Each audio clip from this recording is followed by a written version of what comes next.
इन्नल हम्दलिल्लाह नहमदुहु व नस्तईनुहु व नस्तगफिरुहु व नुअमिनु बिही व नतवक्कलु अलैहि व नऊज़ु बिल्लाहि मिन शुरूरि अनफुसिना व मिन सय्यिआति अअमालिना मन यहदिहिल्लाहु फला मुदिल्ल लहु व मन युद्लिल फला हादिय लहु व नशहदु अन ला इलाहा इल्लल्लाहु वहदहु ला शरीका लहु व नशहदु अन्न सय्यिदना व मौलाना मुहम्मदन अब्दुहु व रसूलुहु सल्लल्लाहु अलैहि व अला आलिहि व सहबिहि व बारक व सल्लम तस्लीमन कसीरा। अम्मा बअदु फ़अऊज़ु बिल्लाहि मिनश शैतानिर रजीम बिस्मिल्लाहिर रहमानिर रहीम। इन्नल लज़ीना क़ालू रब्बुनल्लाहु सुम्मा इस्तक़ामू ततनज़्ज़लु अलैहिमुल मलाइकतु अल्ला तख़ाफ़ू वला तहज़नू व अबशिरू बिल जन्नतिल्लती कुन्तुम तुअदून नहनु औलियाउकुम फ़िल हयातिद दुनिया व फ़िल आखिरह वलकुम फ़ीहा मा तश्तही अनफुसुकुम वलकुम फ़ीहा मा तद्दऊन नुज़ुलम मिन गफ़ूरिर रहीम। सदक़ल्लाहुल अज़ीम। दुरूद शरीफ पढ़ने में अल्लाहुम्मा सल्लि अला सय्यिदिना मुहम्मद व अला आलि सय्यिदिना मुहम्मदिन व बारिक वसल्लिम। सदर नशीन मजलिस दामत बरकातुहुम मुवक्कर मुहतरम हज़रात उलमाए किराम और निहायत मोहब्बतों के काबिल बुज़ुर्गों और भाइयों, मेरी घड़ी में 9:05 हो रहे हैं और मुझे आधा घंटा आपसे बात करनी है, यानी 9:35 तक। नाज़िम इजलास दामत बरकातुहुम ने कई मरतबा ज़िक्र किया कि उन्वान सीरत का है, और जब मुझे आवाज़ दी तब भी इस तरह के जुमले बोले। यूँ तो दीन की जो भी बात कही जाए जाहिर है कि वो हमारे लिए वही सरमाया है जो हमें जनाब रसूलुल्लाह सल्लल्लाहु अलैहि वसल्लम की सीरत और उसवे से मिला है, लेकिन कई मरतबा गुफ्तगू से हर सुनने वाले को ये लगता है कि ये सीरत बयान हो रही है, और कई मरतबा इस तरह नहीं लगता, क्योंकि वो बराह रास्त कोई सीरत का मजमून नहीं होता है। इसलिए मैं शुरू में आप हजरात की खिदमत में अर्ज़ कर दूं कि मैं 30 मिनट बात करूंगा और ईमान के बारे में बात करूंगा। दुआ कीजिए अल्लाह पाक मुझे सही कहने की तौफीक दे और हम सबको समझकर अमल की तौफीक मरहमत फरमाए। ये दोनों बातें बताने का मेरा मामूल है।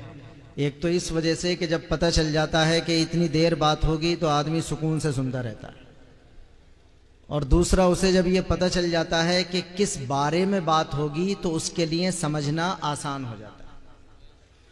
तो 30 मिनट बात होगी मेरी इंशाअल्लाह, और ईमान के बारे में बात होगी। अब आप बात गौर से सुनिए। बुजुर्गों,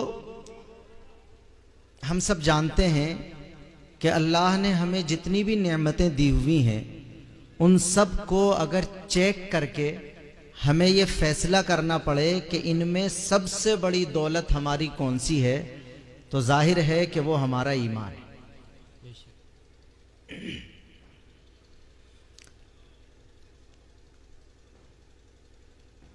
माल भी कोई नाजायज चीज नहीं है, अल्लाह की दी हुई बहुत बड़ी दौलत है। औलाद भी अल्लाह की बहुत बड़ी दौलत है। हमारी अपनी जान भी अल्लाह की दी हुई बहुत बड़ी दौलत है।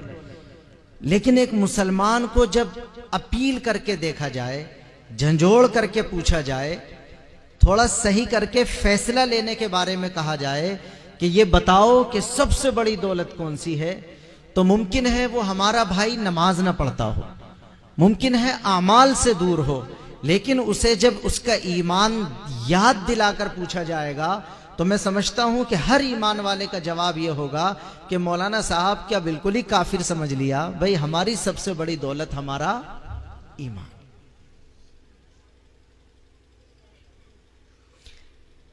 माल भी अल्लाह की दी हुई बहुत बड़ी दौलत। हम पैसा खर्च करते हैं, देखो इतने खर्चा करके जलसा कर रहे हैं, मस्जिदें बनाते, गरीबों यतीमों का ख्याल रखते, पैसे लाखों खर्च करके हज करने के लिए जाते हैं। माल भी अल्लाह की दी हुई बहुत बड़ी दौलत है, लेकिन सबसे बड़ी दौलत नहीं। एक एक बात गौर से सुनिएगा। औलाद भी अल्लाह की दी हुई बहुत बड़ी दौलत है, मगर सबसे बड़ी दौलत नहीं। हमारी अपनी जान भी अल्लाह की दी हुई बहुत बड़ी दौलत है, मगर ईमान वाला यह समझता है कि यह भी सबसे बड़ी दौलत नहीं है।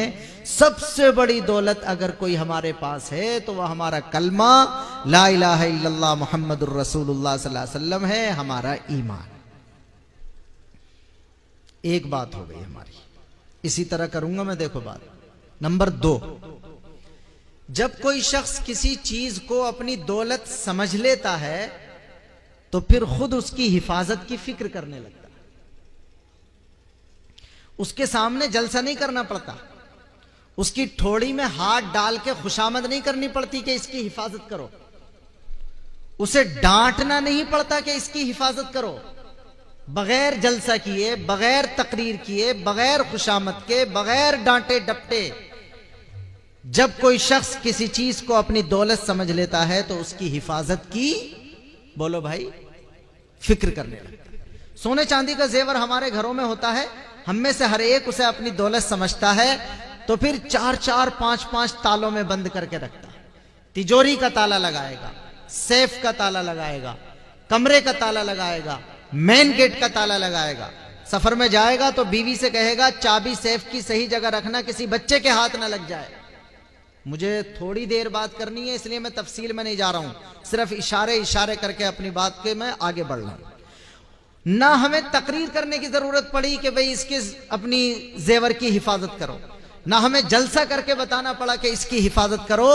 कोई तकरीर की, जलसे की, समझाने की, डांटने की कोई जरूरत पेश नहीं आई। क्यों हिफाजत कर रहा है बंदा? इसलिए कि उसके दिल में ये यकीन आ चुका है कि ये जो सोने चांदी की चीज है ये मेरी दौलत है। तो नंबर 1, हमारी सबसे बड़ी दौलत हमारा ईमान। और नंबर 2, जब कोई शख्स किसी चीज को अपनी दौलत समझ लेता है तो उसकी हिफाजत की फिक्र करने लगता है। नंबर 3, जितना मैं आगे बढ़ रहा हूं अगली बात पहली से ज्यादा अहम है। नंबर 3, बड़ी वाली दौलत को बचाने के लिए छोटी वाली दौलतों को कुर्बान किया जाता है। बड़ी वाली, दूसरी बार बोल रहा हूं, देखो मैं टीचर हूं, क्लास में पढ़ाता हूं, इसलिए आपको लगे कि पता नहीं वैसे स्टाइल में तकरीर नहीं हो रही तो नहीं हो पाती हमसे, हम इसी तरह समझा पाते हैं। बड़ी वाली दौलत को बचाने के लिए छोटी वाली दौलतों को क्या करना पड़ता है? कुर्बान करना पड़ता है, कुर्बान किया जाता है।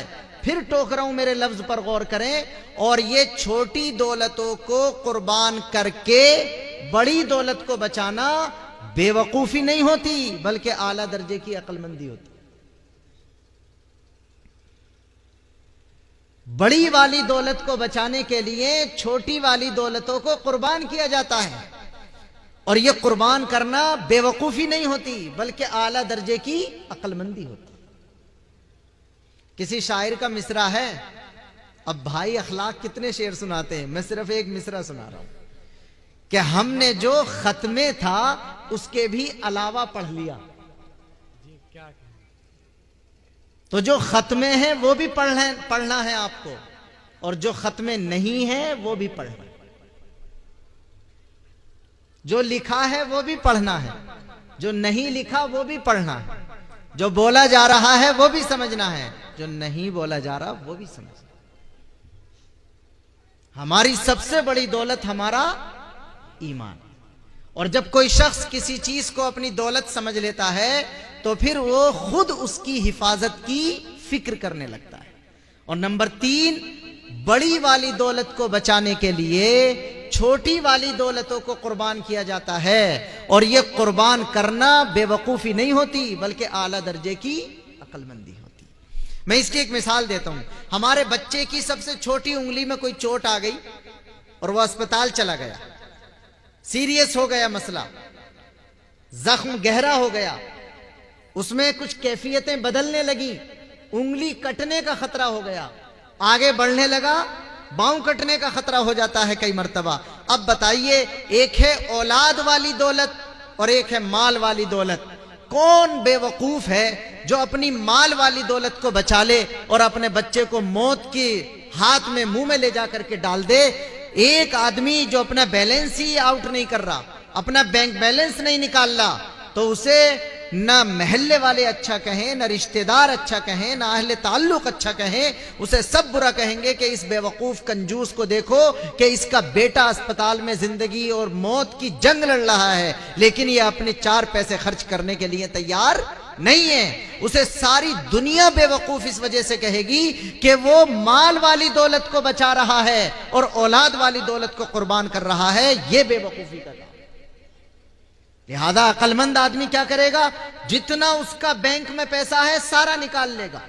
वो खर्च हो गया तो लोगों से कर्जा लेकर के खर्च कर देगा, वो खर्च हो गया तो अपनी जमीन बेच करके लगा देगा, और फिर भी अगर बच्चे की जान बच गई तो वो कहेगा जिंदगी और सेहत सलामत, माल तो हाथ का मैल है, अल्लाह ताला दोबारा दे देगा, कोई हरज की बात नहीं है, बच्चे की जान बन गई, बच गई, ये अल्लाह का बहुत बड़ा करम।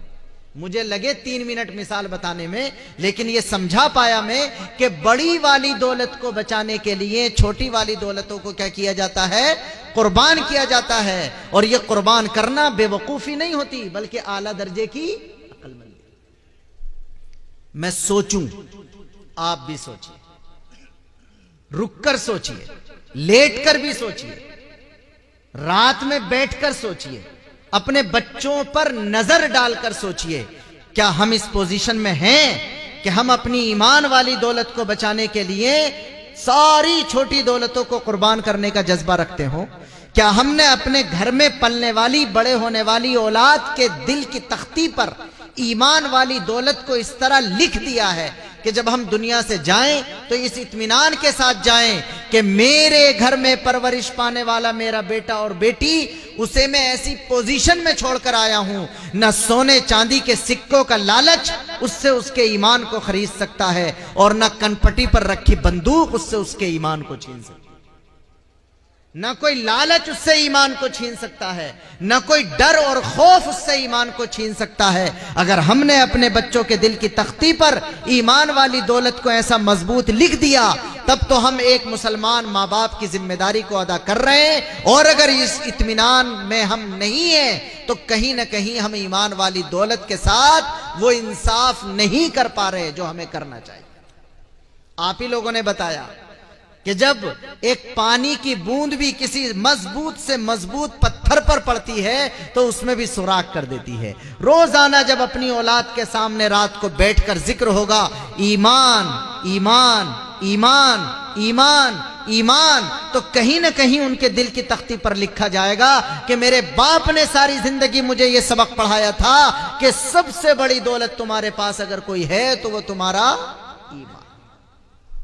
वक्त कम है, इसलिए इस मौजू से मुताल्लिक मजीद कुछ बातें जो कई मरतबा जहन में आती हैं, लेकिन आज मैं उन्हें नहीं कह पा रहा। इन्हीं 3 बातों को कहकर आगे बढ़ रहा हूं। नंबर 1, हमारी सबसे बड़ी दौलत हमारा ईमान।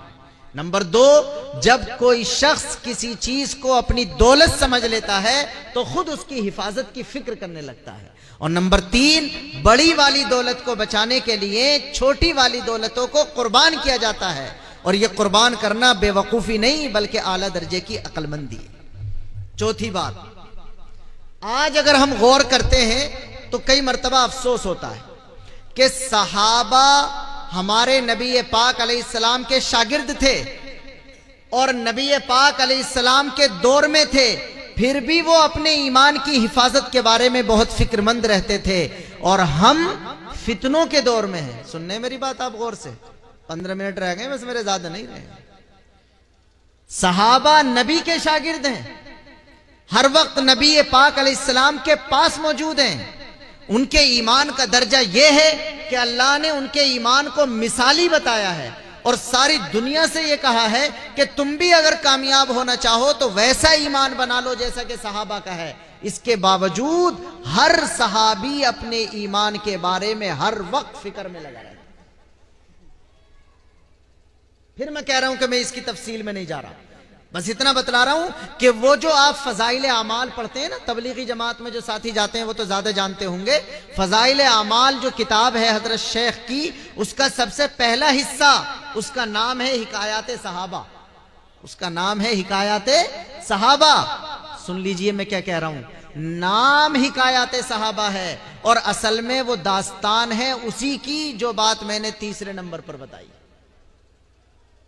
सहाबा ने अपनी माल वाली दौलत को कुर्बान करके ईमान वाली दौलत को बचाया है, अपनी औलाद वाली दौलत को कुर्बान करके अपनी ईमान वाली दौलत को बचाया है, और अपनी जान वाली दौलत को भी कुर्बान करके अपनी ईमान वाली दौलत को बचाया है। तो नाम है उसका हिकायात सहाबा, मगर वो दास्तान है इस बात की कि सबसे बड़ी वाली दौलत ईमान को बचाने के लिए अगर आप किसी ऐसे मोमेंट में पहुंचे हुए हैं, ऐसे चौराहे पर खड़े हैं जहां सारी छोटी दौलतों को कुर्बान करना पड़ेगा, तब जाकर के हमारी सबसे बड़ी दौलत ईमान बचेगी। तो ये दिल गुर्दा होना चाहिए कि हम अपनी सारी छोटी दौलतों को कुर्बान करके इंशाअल्लाह अपने ईमान वाली दौलत को बचा करके ले जाएंगे अल्लाह के पास। और बुजुर्गों एक बात और सुन लो, ये जो कुर्सी पे बैठकर कोई भी बात करता है, वो जो बात कर रहा होता है वो यूं ही नहीं कर रहा होता, उसके दिमाग में कुछ ना कुछ तकाजे और जरूरतें चल रही होती हैं, इस वजह से किसी मौजू पर बात करने को चुनता है। तो ये भी समझना है कि इस वक्त ईमान की बात क्यों की जा रही है। मैं फिर कह रहा हूं, जो तवज्जो से न सुन रहा हो तवज्जो कर ले।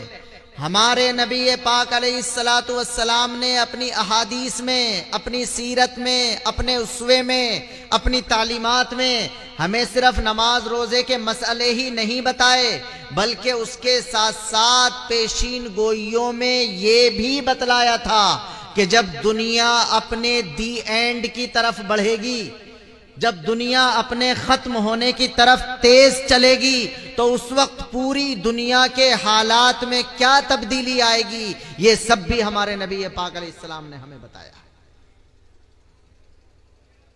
और जब आपने हमें यहां बिठाया कि आप हमारी बात सुनेंगे, तो यकीन कीजिए हमारी बात पर कि जो लोग हदीसों पर नजर रखते हैं, जिनके सामने नबी पाक अलैहिस्सलाम की पेशीन गोइयां हैं, वो देख रहे हैं, वो समझ रहे हैं, वो महसूस कर रहे हैं, और वो अपने छोटों को बता रहे हैं कि हमारे नबी पाक अलैहिस्सलाम ने दुनिया के खत्म होने से पहले जिस किस्म के हालात के बारे में बातें बतलाई थी, दुनिया उन हालात में दाखिल हो चुकी है। महसूस कीजिएगा जिस जज्बे से यह बात कही जा रही है, डराया नहीं जा रहा आपको। मैं अगर वो अल्फाज बोलूं तो आप समझेंगे कि मौलाना डरा रहे हैं, लेकिन मैं अगर 2023 में बोल रहा हूं तो नबी पाक अलैहिस्सलाम ने तो 1400 साल पहले बोले थे। अगर आज वो अल्फाज डरावने हैं तो अंदाजा करो पैगंबर के जमाने में कितने डरावने होंगे, जब पैगंबर अलैहिस्सलाम अब से 1400 साल पहले इन सख्त अल्फाज में डराते थे कि लोगों याद रखना, फितनों का जमाना आएगा कयामत के आने से पहले, और फितने इतने खतरनाक आएंगे, फितनों का ऐसा अंधियारा छा जाएगा, और फितने ऐसी तारीकी की सूरत में आएंगे कि एक मोमिन के लिए अपने ईमान पर जमना मुश्किल होगा। उस दौर में फितनों के अपने ईमान को बचाना ऐसा होगा जैसे कि अपने हाथ की हथेली पर अंगारा रखना। उस दौर में हमारे नबी ने फरमाया सूरत हाल ये बन जाएगी, युस्बिहुर रजुलु मुमिनन व युमसी काफिरा। सुबह के वक्त में एक आदमी अच्छा खासा मुसलमान होगा, लेकिन शाम होते होते काफिर हो जाएगा, या शाम के वक्त में मुसलमान होगा और सुबह होते होते काफिर हो जाएगा। ये अल्फाज बोलकर मैं नहीं डरा रहा, हमें यह हिम्मत नहीं होती बोलने की अगर खुद ना बोला होता जनाब मोहम्मद रसूलुल्लाह सल्लल्लाहु अलैहि वसल्लम। तो चौथी बात मेरी यह है बुजुर्गों, जब इस ईमान वाली दौलत को बचाना है तो हमें अंदाजा करना चाहिए कि जितना ये दुनिया तेजी से कयामत की तरफ बढ़ रही है, उतना ही ज्यादा हमारे लिए अपने ईमान वाले दौलत को बचाना मुश्किल हो रहा है। बड़े जलसों में ऐसी बातें नहीं की जाती थी, लेकिन अब इशारा करना पड़ता है। हमारे नौजवान बच्चों का क्या हाल है, हमारी नौजवान बच्चियों का क्या हाल है, क्या आपको अंदाजा नहीं है? ये जो उलमा बैठे हैं आपके सामने, आपको अंदाजा नहीं है इस्लाम के खिलाफ आने वाली कितनी चीजों को ये अपने सीने पर झेल कर खत्म करते हैं, आप तक नहीं पहुंचने देते। इसके बावजूद भी आप तक बहुत सारी चीजें पहुंच रही हैं। हम ले जाएंगे अपना ईमान बचाकर, हम मस्जिद में जाने वाले हैं, हम कुरान पढ़ने वाले हैं, हमारी शक्ल सूरत मुसलमानों जैसी है, हमें कहीं ना कहीं इस्लामी सोच हमारे अंदर मौजूद है। इसे अपनी कामयाबी न समझें, यह हमारे बड़ों की कामयाबी है। आज हम अगर नमाजी हैं, मस्जिदों के आबाद करने वाले, तो यह हमारी मेहनत का रिजल्ट नहीं है, यह हमारे बाप दादा की मेहनत का रिजल्ट है। हमारी मेहनत का पता हमारे औलाद से और औलाद की औलाद तीसरी नस्ल से चलेगा। मैं फिर टोक रहा हूं, मैं डरा नहीं रहा, लेकिन क्लियर कह रहा हूं, आपकी मेहनत का पता आज के नमाजी से नहीं चलेगा। यह सोचिए कि क्या आप अपनी अगली नस्ल को ऐसा बनाकर जा रहे हैं कि जो ये मुसलमानों जैसी बहार कायम रख सके? क्या अगली नस्ल में यह कायम रहेगी? क्या तीसरी नस्ल में यह कायम रहेगी? आज जो बहार है वह हमारे बड़ों की मेहनत है। हमारी मेहनत का अंदाजा हमारी दूसरी और तीसरी नस्ल से चलेगा। अपना ईमान भी बचा कर ले जाना है और अपनी औलाद के ईमान को मजबूत करके जाना है कि वो हर हाल में ईमान की दौलत को बचा करके रखेगी। सहाबा उस जमाने में फिक्र करते थे, हम इस जमाने में बेफिक्र हो गए। 2/3 वक्त गुजर गया मेरा, 2/3 बात भी हो गई। नंबर 1, हमारी सबसे बड़ी दौलत हमारा ईमान है। नंबर 2, जब कोई चीज दौलत होती है तो उसकी हिफाजत की फिक्र की जाती है। और नंबर 3, बड़ी वाली दौलत को बचाने के लिए छोटी वाली दौलतों को कुर्बान किया जाता है। और यह कुर्बान करना बेवकूफी नहीं, आला दर्जे की अक्लमंदी होती है। चौथी बात यह थी कि अब हम अगर देखें तो हमारे नबी पाक अलैहिस्सलाम ने हमें यह रोड मैप दिया था, हमें यह अंदाजा दे दिया था कि जितना तुम कयामत की तरफ बढ़ोगे उतना सबसे ज्यादा मुश्किल ईमान की हिफाजत होती चली जाएगी। आपने नाम सुना होगा कि काना दज्जाल आएगा कयामत से पहले। अभी काना दज्जाल तो नहीं आया, लेकिन यकीन कर लीजिए उसके चेले चपाटे आ चुके हैं।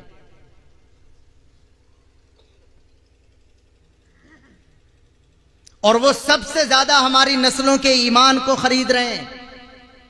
मैं कह रहा था कि बातें नहीं बताई जाती थी, बताना पड़ता है।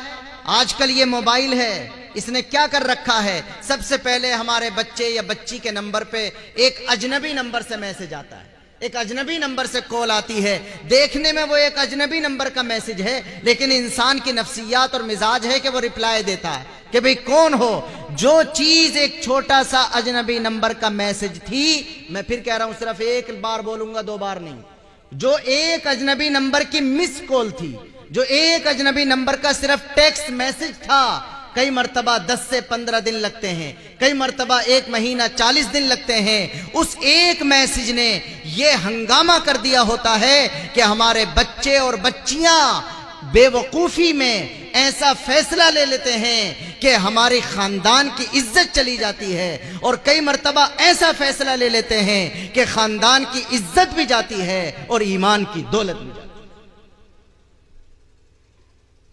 जिम्मेदारी है सरपरस्तों की, बाप की जिम्मेदारी है अपने बेटे के मोबाइल को चेक करना, मां की जिम्मेदारी है अपनी बेटी के स्कूल बैग को चेक करना।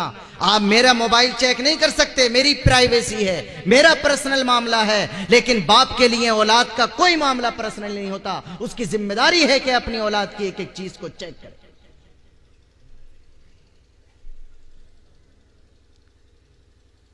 बाप को तय करना पड़ेगा कि बेटा अगर अपनी स्टडी रूम में मुताला करता है, पढ़ता है, बाप तय करेगा कि किस वक्त से पढ़ोगे, कब तक पढ़ोगे, किस वक्त तुम्हें तन्हाई मिलेगी, किस वक्त तन्हाई नहीं मिलेगी। अगर उसकी बेटी स्कूल वर्क करती है, माँ और बाप को तय करना पड़ेगा कि कब वो तन्हाई में स्टडी करेगी और कब वो तन्हाई में स्टडी नहीं करेगी।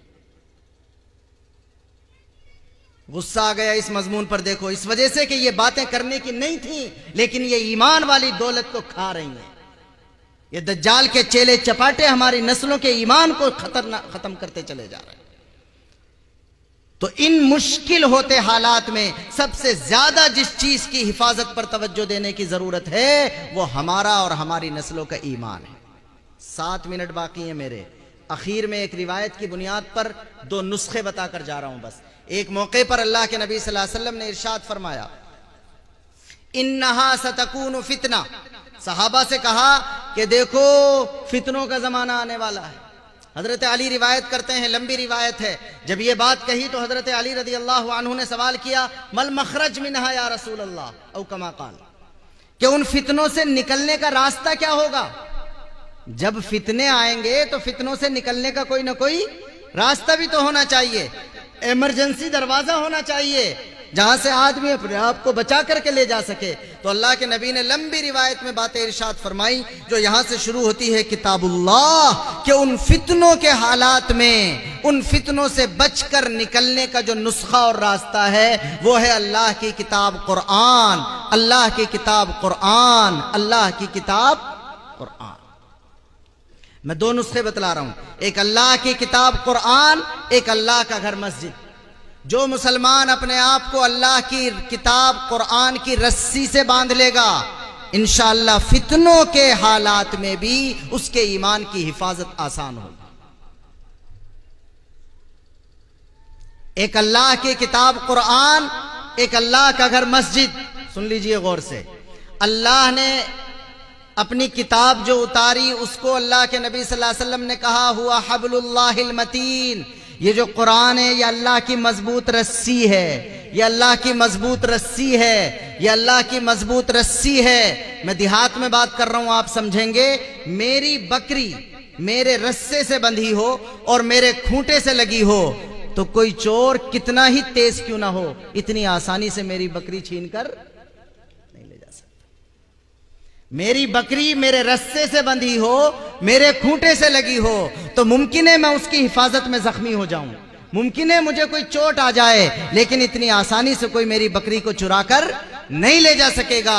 और अगर मेरी बकरी मेरे रस्से से बंधी हुई नहीं है, गली मोहल्ले में फिर रही है, इधर उधर फिर रही है, खेतों में चली गई है, तो उसको चुराने के लिए बड़े वाले चोर की भी जरूरत नहीं है, टपोरिया चोर भी उसे चुरा करके ले जाएगा। समझ में आ गई मिसाल? जो मुसलमान अपने आप को अल्लाह की रस्सी कुरान से बांध करके रखेगा, जो मुसलमान अपने आप को अल्लाह की रस्सी कुरान से बांध करके रखेगा, तो ये छोटे मोटे नहीं, अगर काना दज्जाल भी आ जाएगा तब भी इतनी आसानी से उसके ईमान का सौदा नहीं कर सकेगा। लेकिन जो मुसलमान अपने आप को अल्लाह की रस्सी कुरान से बांध कर नहीं रखेगा, वो कितना ही तुर्रम खां समझ रहा हो मेरा ईमान बड़ा मजबूत है, लेकिन उसके ईमान के लिए काने दज्जाल को आने की जरूरत नहीं है, उसके चेले चपाटे भी उसके ईमान का खात्मा करने के लिए काफी। अल्लाह के नबी ने बतलाया है हमें, उन फितनों के दौर में अपने ईमान की हिफाजत अगर करना चाहते हो तो अल्लाह की रस्सी कुरान से अपने आप को बांधना पड़ेगा। फिक्र करेंगे भाई इंशाअल्लाहुल अजीज। अपनी मस्जिदों में दरसे कुरान कराइए, अपने इमाम और आलिम से टाइम लीजिए कि हमें हफ्ते में 2 दिन 3 दिन 1 दिन जितना हो समझाएं, अल्लाह की किताब पढ़कर बतलाएं। उससे पता चलता है कि मूसा अलैहिस्सलाम के जमाने में क्या हालात थे, मूसा उन हालात से कैसे निकले, हजरत इब्राहीम अलैहिस्सलाम के जमाने में क्या हालात थे, वो उन हालात से कैसे निकले। फिर याद रखिए मेरा लफ्ज, इस आखिरी उम्मत पर कयामत तक जिस किस्म के भी हालात आएंगे कभी भी वो नए नहीं होंगे, वो सारे के सारे दौरे नबूवत में पेश आ चुके हैं। हमें समझना है सीरत को और उन हालात से निकलने के लिए इमरजेंसी रास्ते ढूंढ रहे हैं और वो मिलेंगे अल्लाह की किताब कुरान में और अल्लाह के नबी सल्लल्लाहु अलैहि वसल्लम की सीरत, जिंदगी और उसवे में। तो नंबर 1 अल्लाह की किताब कुरान की रस्सी से अपने आप को बांधना है, और नंबर 2 अल्लाह के घर आना जाना रखना है, अल्लाह के घर आना जाना रखना है। फिर सुन लीजिए बुजुर्गों, अपना सगा रिश्तेदार क्यों ना हो, अगर उसके यहां आना जाना छूट जाता है तो वो भी पहचानना छोड़ देता। पहचान आने जाने से रहती है, रिश्तेदारी आने जाने से रहती है। ये माँ बाप आजकल अपनी औलाद को डांटते हैं कि अरे भाई फूफा के यहाँ चला जाया कर, खाला के यहाँ चला जाया कर, तू टाइम ही नहीं निकालता, ऐसा लगता हम मरा जाएंगे और तुम तो फिर अपनी रिश्तेदारियां भी खत्म ही कर दोगे। ये सारे घरों में लोग डराते हैं अपनी औलाद को, लेकिन रिश्तेदारों के घरों में जाने को कहते हैं, अल्लाह के घर में जाने को नहीं कहते। हमारा बेटा हमसे डरता है कब? जब वो दुकान पे ना बैठा हो, हमारा बेटा हमसे डरता है जब वो खेत पे न गया हो। हमारा बेटा हमसे डरता है जब बेकरी पे काम न किया हो। हमारा बेटा हमसे डरता है जब हमारी बात को न मान रहा हो। अगर कोई इस्लामी एतबार से बाप होने की जिम्मेदारी अदा करना चाहता है तो उसे अपने घर का माहौल ऐसा बनाना पड़ेगा कि सबसे ज्यादा उसकी औलाद जब डरे जब वो औलाद नमाज ना पढ़े।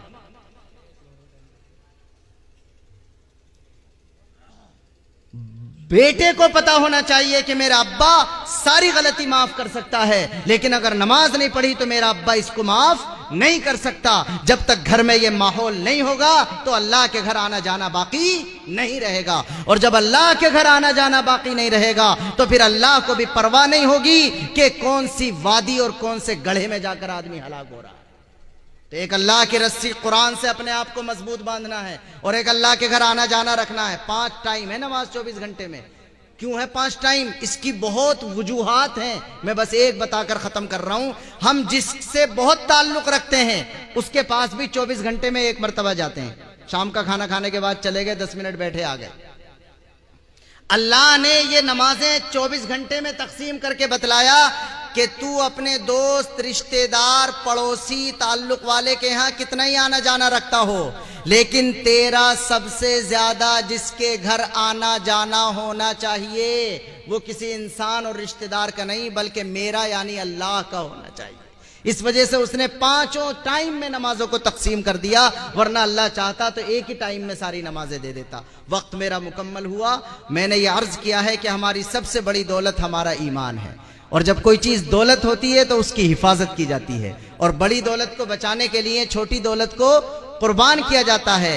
फितनों का दौर है, हम कयामत की तरफ बढ़ रहे हैं। अल्लाह के नबी ने डराया था कि उन हालात में सबसे ज्यादा अपने ईमान की हिफाजत की फिक्र करना, और नुस्खे बतलाए थे जिनमें से मैंने 2 का जिक्र किया। एक अल्लाह की रस्सी कुरान जिससे हमें अपने आप को बांधना है, और एक अल्लाह का घर मस्जिद जिसमें हमें अपना आना जाना रखना है। तो इंशाअल्लाह हमारे ईमान की हिफाजत आसान होगी। अल्लाह तबारक व तआला हम सबको अपने ईमान की दौलत को समझने की और उसकी हिफाजत की फिक्र नसीब फरमाए। व आखिरु दावाना अनिल हम्दुलिल्लाहि रब्बिल आलमीन।